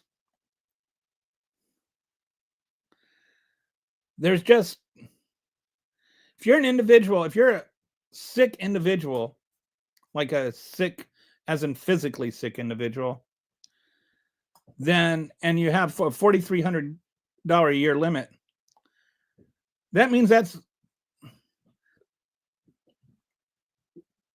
if you have cancer or something, you have an appendicitis. I got appendicitis when I was 22, 23. It was like an $80,000 surgery then at the Mayo Clinic. How many people have $80,000 lying around? Cancer treatments cost well over $100,000. So the math doesn't work. Bronze plans, out-of-pocket exposure, 40% of $50,000 in care. So if you had $50,000 in care that you needed, you got the, $20,000 deductible, and you've got your HSA maxed out for your whole family. You got $8,550. You still owe $11,000. Do you have $11,000 sitting in your bank? Maybe some people do. And the thing is, the people that do are the people that can afford the premiums. So who wins and who loses? The healthy and wealthy win big. The only people who benefit from this proposal are those who can afford massive premium increases, tens of thousands per year without subsidies. Don't expect to need much care. High deductibles, won't worry about them. Max out their HSA contributions. Let the money grow tax-free. Get the biggest tax breaks. So that's who makes money off of this. Rich and healthy. There's been a couple of states that have tried similar plans. Not exactly the same thing, but close to the same thing. Indiana tried it. 60,000 Hoosiers lost insurance right away because they missed the premiums. They just couldn't afford to pay the premiums. Some people moved to inferior plans. That was 300,000. And people disenrolled. Some people just said, forget it, and just disenrolled. So a good chunk of the residents of Indiana ended up losing their insurance. So they claim over 92% of many members continue to contribute throughout their enrollment, but this was misleading. Many people never made the first payment and were immediately disenrolled or moved to inferior plans. The state didn't count them. So all the people that, like, what was it? The So the 360,000, the ones that were left made their payments, but they didn't count all the people that just got dropped in the first place. Arkansas experimented with HSA like accounts for Medicaid. Very few enrollees participated. They only had 7,000 beneficiaries actually participate in premium assistance. They collectively contributed $426,000 in monthly payments.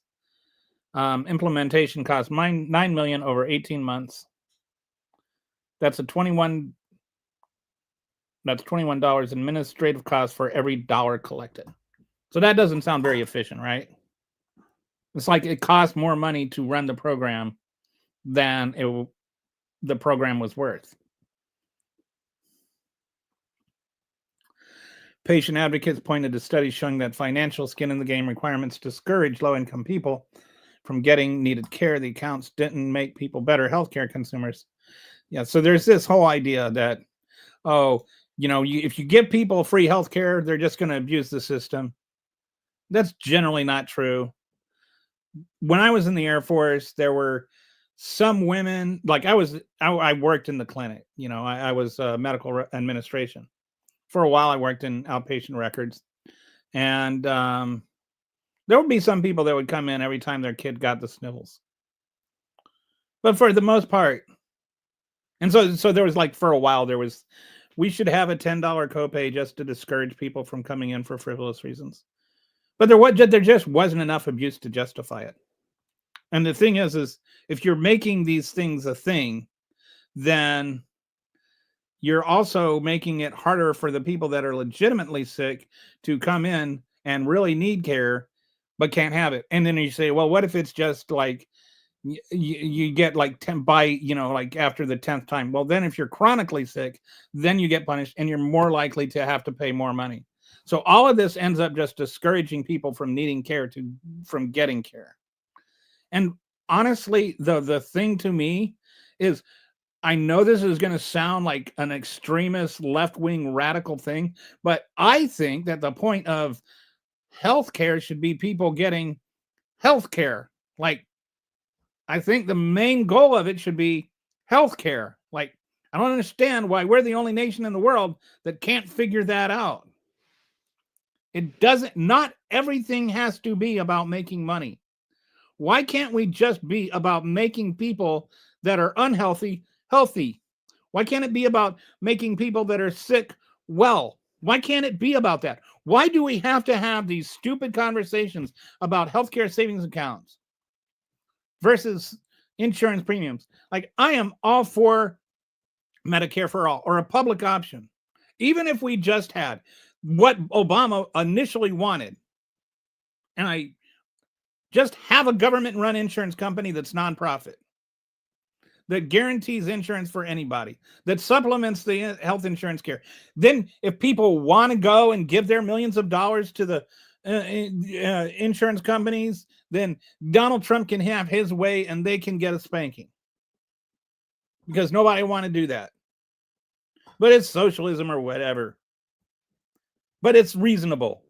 It's reasonable to just make it so that everybody can get healthcare that needs healthcare.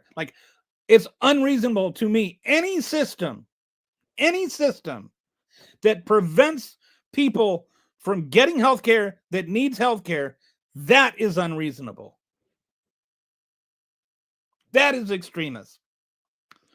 Rationalize it away all you want, but rationing healthcare based on income, rationing healthcare based on employment status or who you work for, that is the extreme position.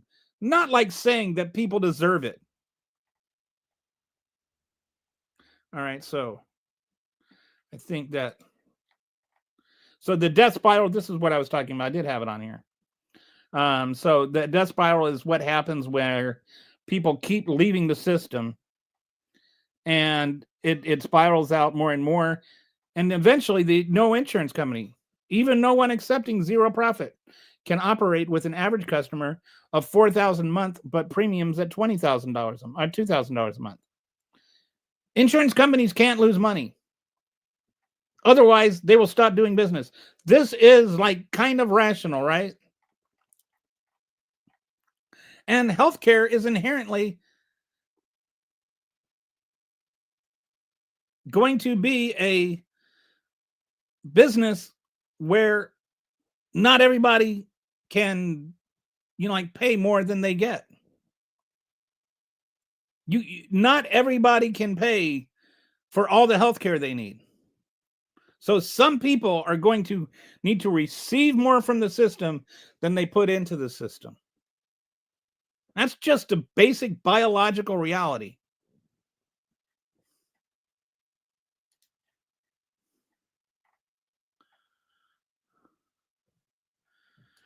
No, it's not free. It is taxpayers.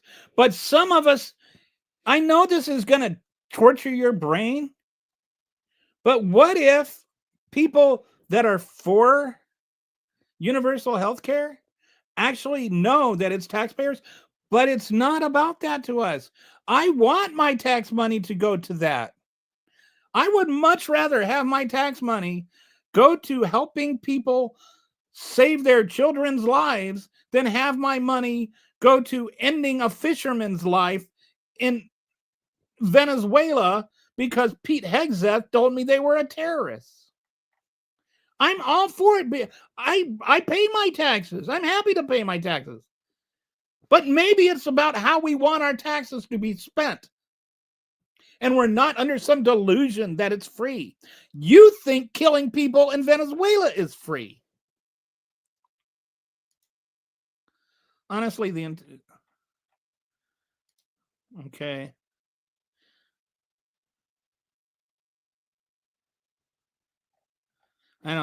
I think Kitty and this guy, I don't know, Dite. Sorry, Dite. I've got some dyslexia, so sometimes it's hard for me to read these names. But anyway, there's an argument going on.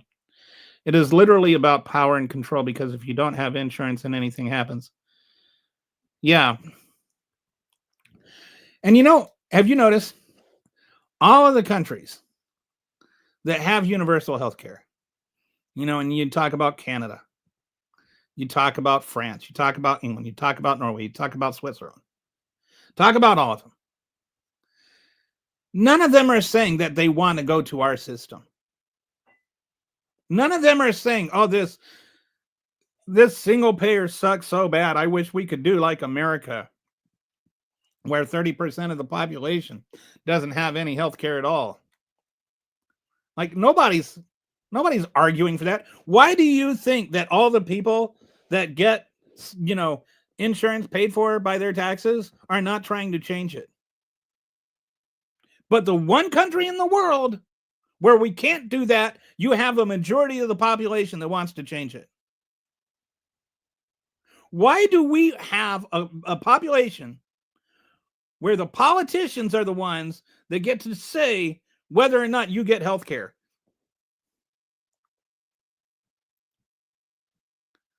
Lots of states have health care. Lots of states have subsidized health care. I think that's what you meant. And some are better than others. I know that Donald Trump loves dumping on Minnesota right now, but I think it's like they have like 92% insured. But they're not I forget which one, maybe New Hampshire or something. Massachusetts, somewhere in the Northeast has the most. Texas is like the worst. It tends to be the bluer the state is, the better chance you have of getting health care. The way Medicare works, it doesn't just generate that 10,000 to 100,000. Instead, the dollar accepts like a $200 payment from the insurance due to the medical work needed. I don't know what all that means. We need to stop funding Israel and Ukraine and put America first.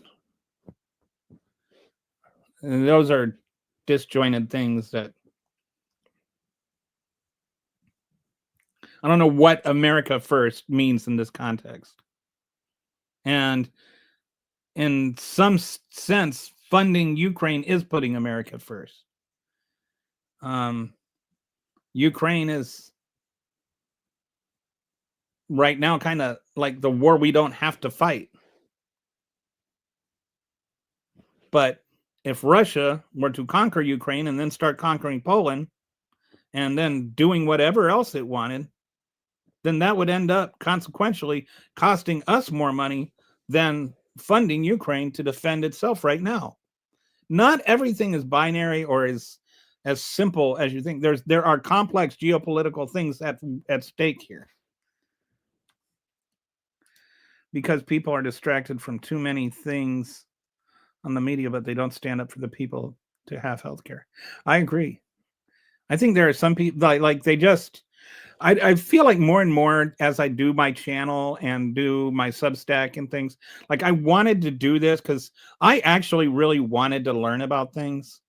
And I constantly learn about things that I did not know about. And I'm like really blown away. Like, we need to know this. But I think that we live in a society where one, we work more than any other country in the world, and we deal with traffic, and most of us commute, and so you get up, and then you've got kids and stuff like that. So you get up, you go to work, you work hard. Like, I don't care. Like, some people act like MAGAs or like everybody, like there's not like one party that has jobs or something. And so you work really, really hard, and you come home, and then you've got your kids, and maybe they need to go to soccer practice or football practice or whatever. You take care of your kids, you make sure they do their homework, you make dinner, you clean the dishes, you put everything away. And now it's like 8 p.m. and you're exhausted. You're not going to want to sit down and go, gee, I need to dive into the complexities of health insurance. Right? Like you're not ready for that. And your brain is not there. And that's why you look at some of the network TV shows that are on at 8, 9, 10 o'clock. They're dumb. Like, it's dumb TV. It's literally TV designed that you can watch and be entertained without having to use your brain, because you're exhausted. You're physically and mentally exhausted, and you just want to unwind for the day. Or you turn on Fox News and you just get rage bait, because like, that's not, I call it rage-ertainment. It's just entertaining you by enraging you. But either way, you're not using your brain. You're not receiving information and having complex thoughts. You're just, oh, those darn liberals. That doesn't help anything. It just, you're being a pawn. So at least, I know that Chef here does not agree with everything I say, but I respect you for at least being on the channel and listening to what I am saying and actually thinking about something that you don't necessarily agree with. Well, America First means free healthcare. Okay, so maybe you don't disagree with me as much as I thought. I think a lot of people, when they say America First, they do not think of free healthcare. Israel is surrounded on all sides, literally, by groups trying to destroy it. So it kind of stopped being defensive. That's a whole other thing. That's one of the, this is what I mean. Like, I actually spent like 8 weeks every day looking at this for like several hours a day, diving into the complexities of what caused Israel and Palestine and what caused the controversy over there. It is not simple. It's not something that you can grasp in like a 5-minute tutorial, and it's not about religion. If anything, it's mostly about land and who owns it. So sorry, there are a lot of comments up here. There was a big argument between Kitty and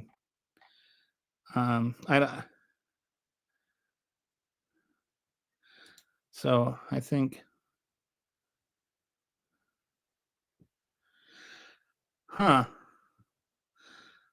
Kitty hasn't. I think it's stupid. I think everyone should have to spend 2 years living on minimum wage and doing public service. That would be a cool idea. You know what would be a cool idea? To run for office, you have to do that. Even 6 months. And you can't, like, you have to actually live off of your minimum wage. You can't, like, if you're a billionaire, you can't, like, just have a billionaire and then make minimum wage and not make more money and then still live in your mansion. No, you'd have to live in a house where you have to pay or rent a room.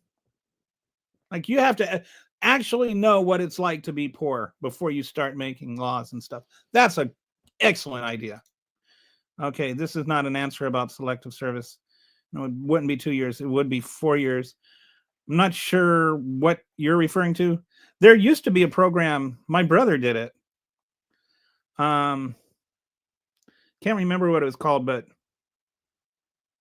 Clinton did it, and there was a program. It was either 2 years or 4 years, and I think it paid for your grad school or whatever. But it was like basically you worked for a pittance, and you did stuff like volunteer with different communities or work with different communities. My brother worked in child education or something like that. Anyway, it gives you one, it helps pay for your grad school. Two, it gives you experience, job experience.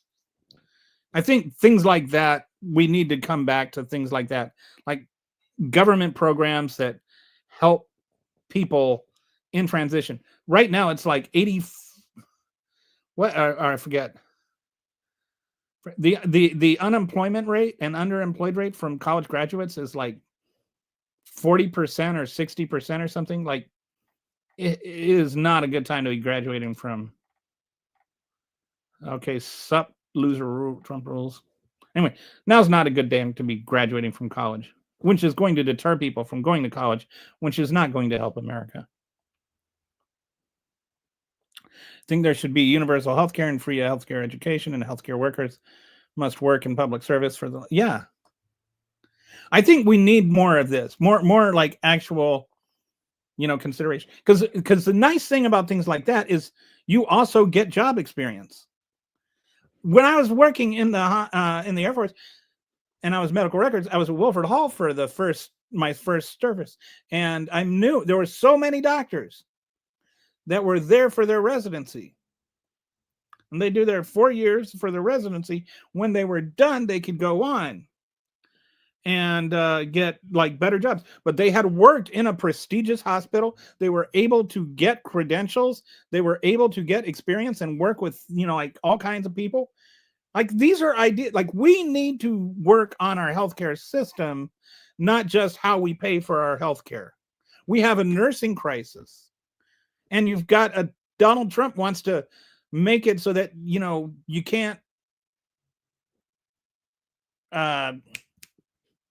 it's not a profession anymore. Like, you can't get a loan for a nursing degree, and it's like the dumbest thing ever.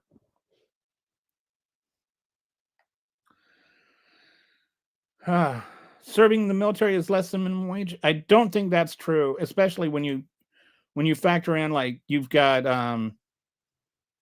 your basic pay, right? But then you've also got your room and board covered. Like, if you live in the dorms, you don't have to pay rent or anything. If you live off base, then you get a supplement. It's called an HSA, housing supplement allowance. You've also got, like, your insurance is free. Like, you don't pay anything for your insurance. You've got like 30 days PTO. Like, when you factor in all the benefits, military pay is actually not that bad. But I think we need to have more like of a civil service type of military, like where you serve your own community. Men are forced to sign for selective service for citizenship, get fined, and go to prison. Why aren't women forced to? I think that there may have been an update to that. I think women, do they have to sign up for civil? Anyway, I don't think anybody should have to register for the draft in honesty. All these people wanting free. Okay, so we're back to that guy. So we've done that.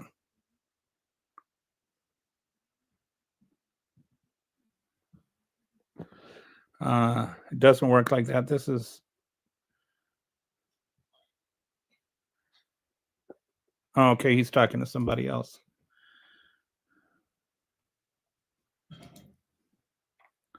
So just looking through, see if there's any comments. Okay. Anyway, well, we're over 2 hours. So. The information that Google puts out is different in other states.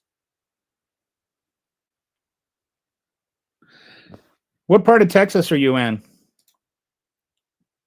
And is it chef? Like, what is the easiest thing to call you, chef? Oh no.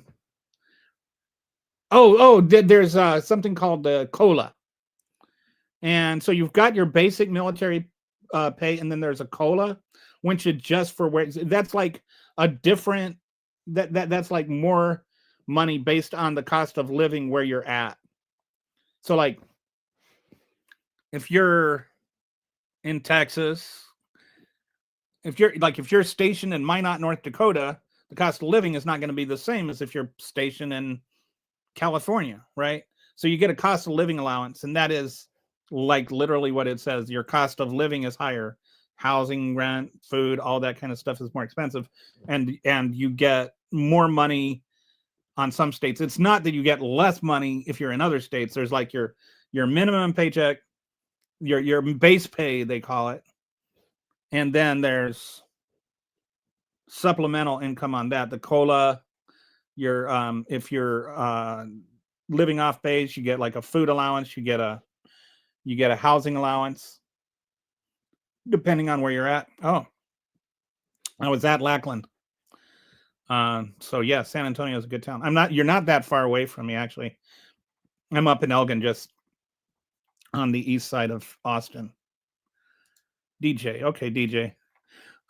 Sorry.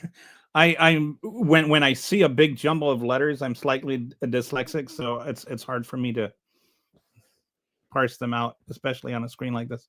As a military uniform member, you are taken care of financially to a degree, but there are still like this is true, but it's sad. We still have military members whose families are on food stamps, and you get some people that like we'll talk about that, like we'll talk about this immigrant gets money, and oh well, but the military guys are on food stamps. And it's like, why aren't you worried about military people on food stamps apart from the immigrant? Why is it the only time you want to bring that up is when it's like this immigrant got money because like they were going to get killed, or because they were a human trafficking victim?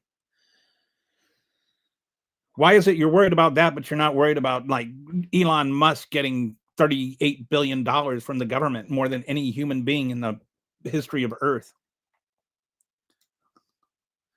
Cola, ba, and bas. Yes. Ba, ba. Black sheep, have you any wool? So, how is being a sports writer? I'm not really doing the sports writer thing anymore. I did I quit doing that a while ago. It was fun in some ways, but it actually ended up taking a lot of the joy out of basketball for me. It was like people say if you do what you love for a living, you'll never work a day in your life. And it's like, no, if you do what you love for a living, you'll end up not loving it anymore. I mean, it's just, like I like basketball, but 12 hours a day during the regular season, you got to watch games, you got to watch them again, and you got to take notes, and you got to write articles all during the day, and then all night it's back to watching. So it's like just dominate your life. Same. I don't know what same is. Okay. Hey, I got people like agreeing with me, except for one person that can't hear me. Sorry. Anyway,